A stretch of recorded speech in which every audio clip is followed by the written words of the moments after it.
Hello beautiful people, today I'm going to talk to you about how I became a tattoo artist. I'm also going to show you some of my drawings and how I've evolved over the last 9 years. That's a long time. So grab a cuppa, get comfy and let's have a chat. I did a lot of drawing when I was snowboarding and I was always really into tattoos. I loved the look of tattoos. I started getting my first ones and I absolutely loved it, and as my downtime I would do drawing. I found it really relaxing, so I did tattoo sort of style drawings, more of like the traditional things, so lots of swallows, lots of roses, all that type of stuff, and that's how I kind of got into drawing and just the idea that I would possibly like to become a tattoo artist after snowboarding. Once I quit snowboarding, I did go around a load of the tattoo studios in the area. I think there was probably about 10 at the time, maybe more, but I think I went around the 10 ones that I thought, oh yeah, I could potentially work there, that doesn't look too scary. And some of them were really helpful, and I remember them saying, oh, actually having a look at my drawings and going, these drawings are quite nice, but we don't have any room for an apprentice at the moment. They suggested to try out different styles as well, because obviously with tattooing there's loads of different styles and not just traditional. So they suggested doing Japanese or Oriental sort of styles as well, and just mixing up so my portfolio got bigger. I also had some not so good experiences going around tattoo studios. I remember one in particular saying, I'll offer you an apprenticeship, but it's going to cost you £10,000 and I don't work with women afterwards, so I'm not going to be able to give you a job. And I remember it takes quite a lot to go into a tattoo studio with your little portfolio. I don't know, I wasn't that old, but I was, a bit naive to it all, and I just didn't know what to say, and I just thought, oh my god. And I think I was like, okay, and just left. And I just can't believe that that's what they said. It's really hard to get into. I went to loads and loads of tattoo studios. They were all, no, sorry, we don't want an apprentice. We've already got an apprentice, or just no, lots of no's. And then one of my friends who was working in ink studios in Poole in Dorset, he said, oh, I don't know, I might be able to get you a job in my studio. I think that was in 2013. In January, and then I started as the front of house. So that wasn't an apprenticeship, and the owner kept saying, this is not an apprenticeship. I was like, oh, okay. But I just thought, just to get into a studio and then hopefully I'll get an apprenticeship out of it. This was actually a really well-known studio in the area. The artists there were really, really good. It was always really busy, so I was actually really happy to get into that studio. So I was the front of house for a year. I think maybe about 2 or 3 months in, I did kind of become the apprentice as well. I think every tattoo apprenticeship is different. I've heard a lot of horrendous stories of people that have been tattoo apprentices for years, not getting paid, getting treated like crap, and it's just really hard. But then I've heard people that have just bought a kit online, taught themselves, and then somehow managed to get into a studio or just done it at home. I think I was somewhere in the middle, that I went to a really good studio. They actually paid me, but I was pretty much the shop manager as well. I got paid £40 a day, but I was there 9 till 5 or 6 most days, and I didn't tattoo for a whole year. My jobs were, let's see if I can remember. So I'd get there before everyone else, open up, so I'd clean the whole studio down, change all the bins, clean the mirrors, mop the floor, like hoover and mop the floor, just get everything clean for when the artists arrive. So I was there an hour before all the others.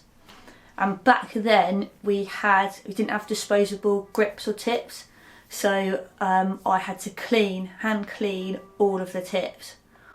I remember, like, if there was a convention or over the weekend, there used to be maybe like 20 grips I had to clean, and it took ages, and they don't think about having to clean it, so they wouldn't like rinse them afterwards, and the ink would be dried on. It would take so long to scrub it off. That still haunts me now, having to do that. So I had to clean all of the grips and put them through the sterilising machine, like bag them all up, put them through the sterilising machine.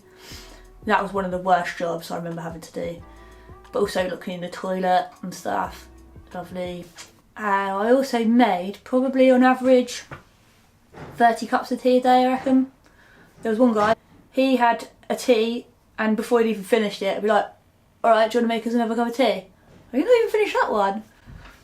He was an addict of tea. My other jobs would be ordering supplies, and so checking everyone's needles, checking all the ink pots, like the actual ink, and then ordering ink pots where you pour the ink into. General supplies, so going to the shop to get in all the tea that we'd use, ridiculous amounts of tea. Answering the phone. Yeah, I don't think anyone emailed about appointments. I think it was all through the phone, so I was constantly on the phone booking people in. I had to go to the bank and do the banking. Basically everything. I had to go and get their lunch. It was hard. I was at that stage in my life. I was a little bit older, 25 or 26, and I just really wanted to do it, and I knew that I could. I knew that I was in a really good studio. I remember it made me cry a couple of times because one of his comments was, "You're my apprentice. If you have to pick it up. I'll make you pick it up because you do what I tell you to do." All I wanted to do was tattoo and to draw. And I did get to draw, so I pretty much drew every day for a year when I was doing that, and my drawing just luckily went whoop, and I got better, because looking back at my drawings when I first started, I was like, oh, interesting. But now, my drawings then compared to now, luckily I'm glad I have improved, and yeah, my tattooing has improved as well. I remember one day, Ben came up to me and said, right, I want you to draw a design about that big. I was like, okay, because he'll tell me, okay, today draw loads of roses, or today draw something, so I'd have to kind of have these little tasks to do. So okay, did it. He goes, right, you're going to tattoo that on yourself. Oh my god, and I was so excited because I was so ready. I wasn't nervous at all because I had been drawing for a year. I was so ready, and if you compare it to snowboarding, it's not that scary really, tattooing. It's like I was just drawing. Anyway, when it came down to it, I was a little bit, because holding the machine was so weird. It was so heavy and noisy because I used a coil machine to start with. It was all just really weird. Anyway, I ended up absolutely hammering this butterfly onto my thigh. I went so deep, but I think it looks alright for my first tattoo. I'll put a picture of that up as well. And that was my first one. And then I think I did my second one on Claire, and she had some writing on her thigh, and it was quite a big passage of writing as well. But again, lucky I wasn't nervous at all, even though she was there, worked there, and she's a tattooist. But she was, yeah, it was fine, and I was like, yeah, I'm ready, let me do it, I'm so ready. Saturdays were always mega busy at the shop, and we'd have loads of walk-ins, and I think I did 5 tattoos on my first day of just strangers. And that was a little bit more scary. I found it a bit more scary tattooing strangers than I did my friends, even though my friends, I know that I'm going to see them quite a lot, see the tattoo. There's definitely been a couple of people that I tattooed early on, which I'm sorry people if I've tattooed you early on. We've all got to start somewhere, we've all got to learn somewhere. But you can come back and get a nice one now if you want. I remember a little trick before I actually started tattooing with a machine, because the grips are massive. I'll show you. So this is actually the grip that you hold on to, and if you compare that to a pen, it's massive. So just holding that and the weight of it feels so weird, you just don't know how to hold it. Little trick was I put a pencil, this is not the right grip than what I used to have, but basically have the pencil coming out of the grip like that, so I could hold it and draw with the machine and with the pencil going, just to feel what it's like to draw with that weight and holding that grip. And I think that really helped me actually. Trick tips. So I had, the year before of being the kind of apprentice and front of house, and then I had a year being the tattoo apprentice, actually tattooing, plus doing a lot of the other jobs as well, until they hired someone else to be the front of house. So I was charging a lot less than the other artists and just picking up all the small tattoos, like the little names and the smaller things, and tattooing my mates for a cheaper rate. So you have to say, if you're the apprentice, you have to kind of say, I am the tattoo apprentice, this is why it is cheaper.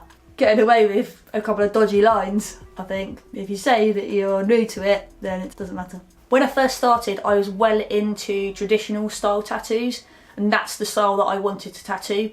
I like things being more anatomically correct, whereas a lot of the traditional stuff isn't so much, it's more bold and simple.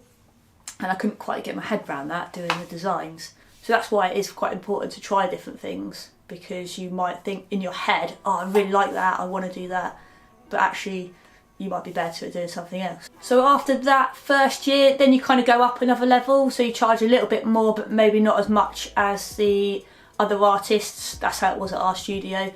I think there was, start off at the apprenticeship, so I was charging £40 an hour, and then went up to £60 an hour, and they were on £80 an hour, I think, at the time. And that's how I got into tattooing. It was mega hard, but I'm super glad that I stuck with it. I'm really grateful for the people at the first studio for giving me the opportunity and for kicking my butt, even though I hated you at some point, probably. I think you master something if you do 10,000 hours of it, and I'm definitely sure that I've done 10,000 hours of making cups of tea. So if I learned anything, I learned more. I learned how to tattoo, and I learned how to make a banging cup of tea. Thank you so much for watching today's video. If you liked it, please give me a thumbs up. Please subscribe if you haven't already and you would like to.